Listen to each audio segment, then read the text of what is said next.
শরীরটা খারাপ, কিছু টাকা পাঠাতে পারবি মা? আচ্ছা আমি দেখছি। হ্যাঁ তুমি খেয়াল রেখো। কি করি এখন আমি? টাকা চাইতে গেলে তো কখনোই দেবে না। পার্স থেকে নেওয়াটা কি আমার ঠিক হবে? কি যে করি কিচ্ছু বুঝতে পারছি না। আমার এক্ষুনি এসে পড়ে যদি। এই, তুমি পার্স থেকে টাকা চুরি করছো? আসলে বাবা শরীরটা খারাপ বলে। টাকা ইনকাম করতে কত কষ্ট করতে হয় জানো? সংসার চালাতে অবস্থা খারাপ হয়ে যাচ্ছে, একটা টাকা নিয়ে আবার তুমি পার্স থেকে টাকা বার করছো। দাদা কিছু টাকা দে না রে, ঘুরতে যাব। এটা রাখ। আর লাগবে? না না, হয়ে যাবে। আর যদি লাগে জানাবি। ঠিক আছে। না বলে কখনো আর আমার টাকা নেবে না।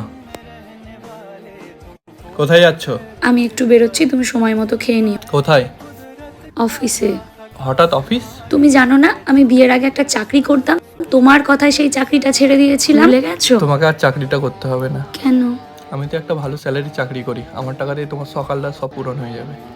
তুমি বলেছিলে আমার চাকরি করার প্রয়োজন নেই, তুমি যা মাইনে পাও তাই দিয়েই আমার সব সকাল্লাদ মেটাবে।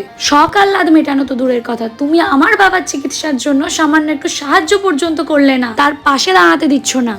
অথচ আমার বাবা দিনের পর দিন যখন যেভাবে যা টাকা চেয়েছি সেইভাবেই দিয়েছে। বাপি আমি ঘুরতে যাব, কিছু টাকা দেবে? তোমার যতটা ইচ্ছা তুমি নিয়ে যাও।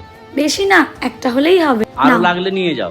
না আর লাগবে না, এটাতেই হয়ে যাবে। সারা জীবন নিজের পরিশ্রমের সবটুকু আমাদের দিয়ে দিয়েছে, আমাদের মানুষ করেছে, আর তুমি সেই বাবার পাশে আমাকে দাঁড়াতে দিচ্ছ না। আমার সকাল্লাদ এতদিন মেটাওনি ঠিক আছে, কিন্তু যখন তুমি তাদের পাশে দাঁড়াতে দিচ্ছ না তখন আমি আমার বাবা মায়ের পাশে দাঁড়াবো।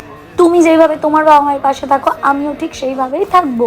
তোমার চাকরিটা পেতে যতটা কষ্ট হয়েছে তার থেকে 1 ইঞ্চি হলেও বেশি কষ্ট আমাকে পেতে হয়েছে, কারণ আমি মেয়ে।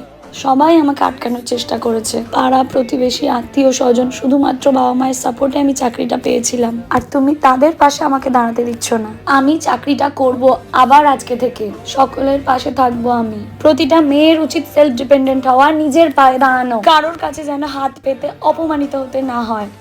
শোনো, আজকের দিনে চাকরিটা পাওয়া কতটা কষ্টের, ও আমার এক কথায় চাকরিটা ছেড়ে দিয়েছিল। এখন থেকে স্যালারির পুরো টাকাটাই ওর হাতে তুলে দেবো, কারণ ঘর বাইরেটা তো ওই সামলায়।